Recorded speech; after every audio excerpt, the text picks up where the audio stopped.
Welcome back, guys. We are now here with Gemma Rosentell after we've just had that heartfelt story from Rana. So Gemma, I have known her for quite a while now, actually. You know, time just goes really quickly. We've only connected virtually and we haven't actually physically met yet, but we've just got so much connection. And she's, again, one of my lovely soul sisters. She's a performer, an artist, a creative life coach. She's a singer, songwriter, and an actress as well. And she's an NLP practitioner. So many different hats, and she combines them beautifully with the creative work that she does. So without further ado, over to the amazing Gemma Rosentell. She's speaking about healing creatively today. Amazing topic. I'm really looking forward to this. Over to you, Gemma. Thank you, Suman. The reason for this exercise is because sometimes we think of creation, sometimes I have clients that come to me and they might say something like, I don't know, my creativity, I used to be creative, but I just don't have time for it anymore. Or, I can sometimes create in some areas, but other areas, I just don't know how to create. And one of the things that really helps us to get into that creative flow is to be aware of our environment. So how did you feel in that exercise just then? Just give a few words. What did you notice about the difference between your energy before the exercise and then as you did the exercise? So just drop a few comments. I'll carry on talking, but then Suman, when you get the words coming through, There's somebody online called Rihanna, and she said that she feels more present. Mm-hmm. I think for me as well, I just feel really calm and like centered. I feel all of a sudden, Raj literally finished off the last talk saying about the power of now. I am really in the now right now after doing that. Yeah, definitely. The Power of Now is a fantastic book. If it's Eckhart Tolle she's speaking about. So Pratibha said alert and awareness. Parminder said, I am very mindful in general. It was nice to engage with others. Lovely. And somebody else has said more focused. So now that we've done that exercise, I'm going to go into... Yeah. Oh, go on. Tristan just said that. I was just scrolling up to see who wrote it. So we've done that exercise and I'm just going to tell my story now. So now that you're in the listening mode, you're present, you're aware, I'm going to take you back to early 2000s. And I'm a young girl and I'm in the playground with my friends and we're creating songs. And this was something that was a common thing in my life where music was always around. My parents were musicians. My mum was a teacher, my dad was a teacher. So learning and music always came together in our family. So I would used to write songs to help with making me happy. I would also create so many different things. So as a child, we don't limit ourselves, whereas sometimes adults, we think we have to be one thing. Oh, I have to just be a speaker. I just have to be a singer, or I just have to be a writer. Well, children don't think like that. I mean, I was just going through my drawers and I found this comic that I've written when I was younger. No, I didn't question, I can't write a comic because I'm a singer. I didn't think like that. I just did it because it was just what I wanted to do. It was fun and it was creative. Now, I actually wrote a song called Pain Inside My Heart, and I found I was going to show you on the screen, but I don't know if it will work. So what do you think, Suman? I would say, go ahead. See if you can share your screen, and I'll just give you any feedback if there's any issues, but try it. Give it a go. Because there's some parts where you've been speaking, it's been very clear, it's been fine. Yeah. So This was an album that I did. As you can see, it's me when I was younger. I don't know if you can see. I can see that. Wow. And it says, hold on. And I did this song was called Mr. Right. This song, there was all pictures of me that I did. I did covers on there. This one was original song. So all the pictures that I did was songs that I've written. and songs that I like to do. And this song I found was called Pain Inside My Heart. And the lyrics go like this: as I sit all alone and I'm wondering what's wrong, what did I do to deserve this pain, this weak body and soul? Why can't I just be myself again and not take everything to heart? Why can't I just get rid of this vacation of the pain that's in my heart? And then there's a little note that says, I wrote this song when I was 12 and I felt like no one even understood me, even myself. Gem. Wow. And this was happening at a time where actually this would have been before any of the major traumas happened, but it was just something that I felt. And then when I was 14 years old, my mother got very unwell, and we didn't know what was happening to her, and it affected her mentally and physically. And me and my sister would have to support each other, my dad as well, but it was very difficult for our family at the time. And at that time, I actually wrote a song called Happiness Inside Your Heart. Now, it's interesting that I was able to write a song called Happiness Inside Your Heart while I was in so much pain. But the thing is that I always believed in my strength, my inner strength. So I'm actually going to sing a little bit of the Happiness Inside Your Heart. Some of you may have heard it before. I know Suman has heard it before. I think Nadia's heard it before. So I'm just going to sing just the chorus. So it goes, love is here. It's not too far away. So dry your tears. I'm sure that it will happen someday, and I'll be here to guide you through. You'll make it your way. I'm sure you will. Yes, it's true that happiness is there inside your heart.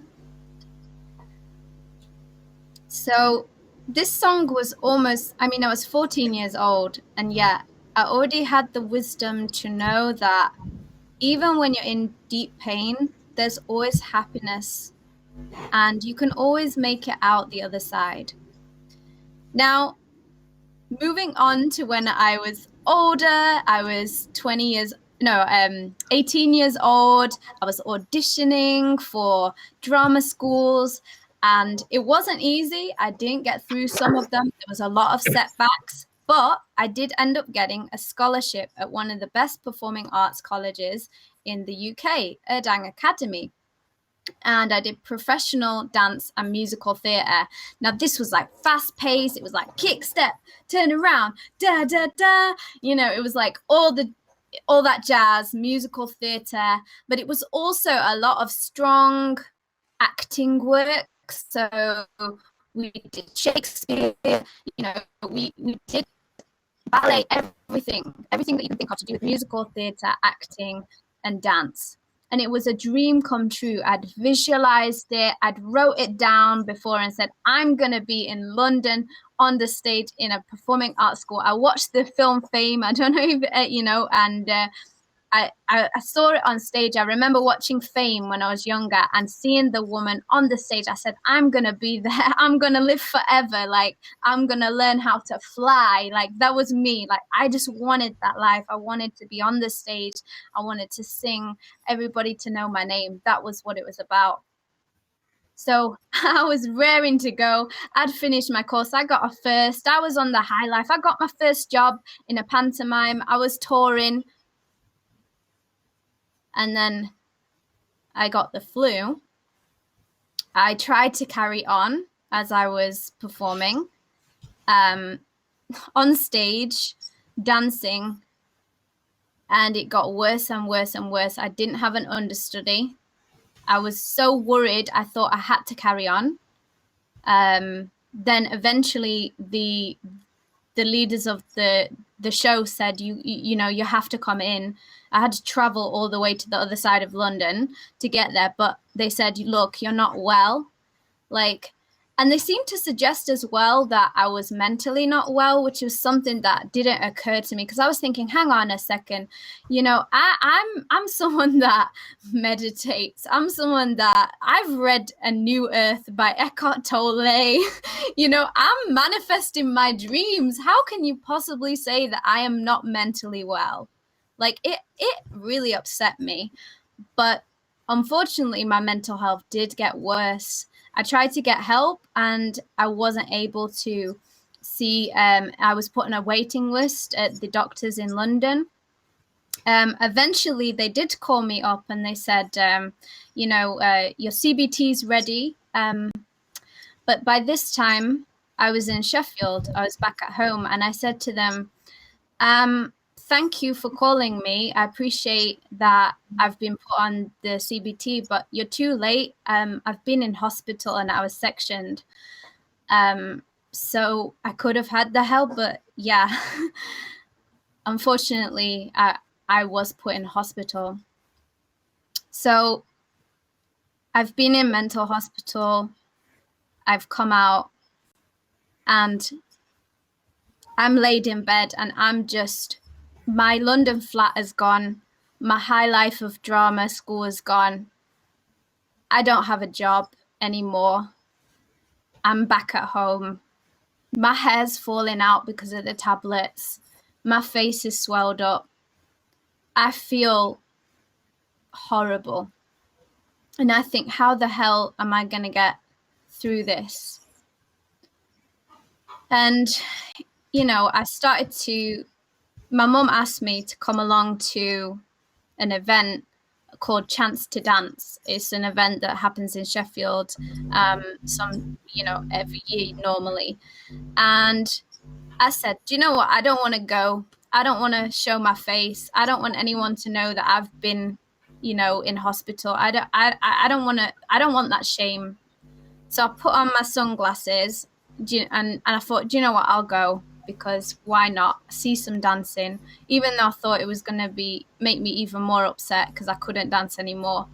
But I put on my shades and I just moodily like, okay, yeah, this is not making me happier. But anyways, eventually I start to feel a bit better because I love dancing, and I meet my old teacher and she says, why don't you come and volunteer at the dance class?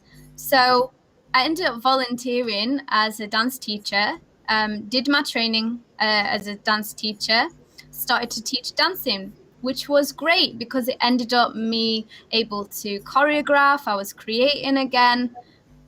But there was still a part of me that was like, hang on, I've got more than this inside. I'm a singer. I write songs. I've written hundreds of songs. Why is nobody hearing them? You know, I'm happy to teach dancing. I love teaching the children. I love seeing them shine. I love seeing them be amazing. But also, I want to work holistically. I want to teach meditation and help people with their minds and heal their minds like I have.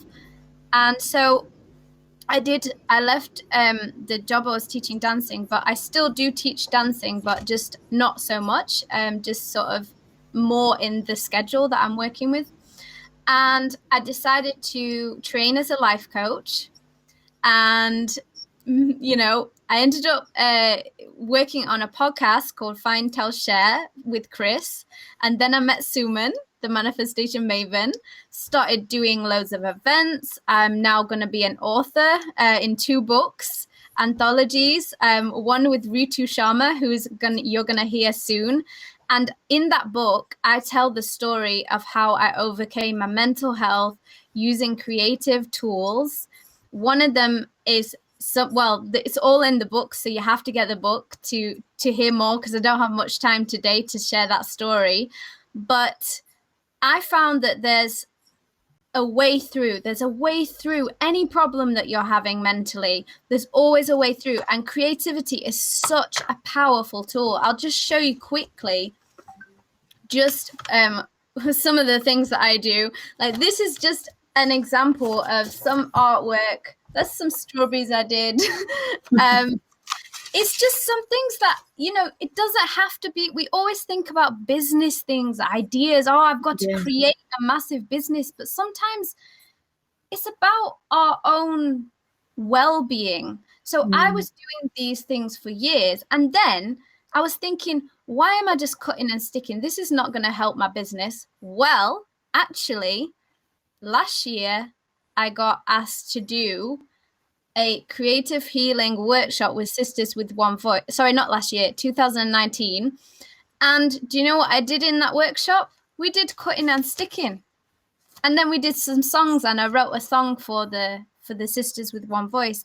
So it's kind of like, sometimes you might think that something's not a business idea, because if you're doing it because it's your bliss and it's your joy, it can actually turn into something that you can earn from, and something, and even if it doesn't, it can bring joy to everyone in your life.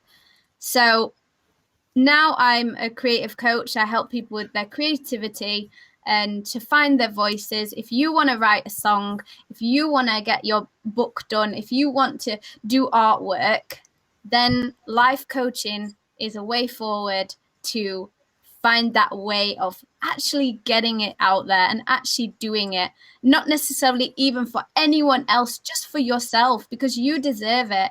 You deserve that time, that creative expression.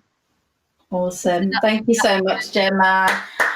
That's amazing. I wish we had some time for questions, but we have run over quite a bit, so we're quite behind now. So I'm going to love you and leave you. Hopefully connect with Gemma. She's been tagged in a lot of the social media platforms. Connect with her. And thank you so much. That was wonderful. I really enjoyed that. And over to, we've got Neha waiting now. So we'll see you on that side in Neha's session just now. Thank you, Suman.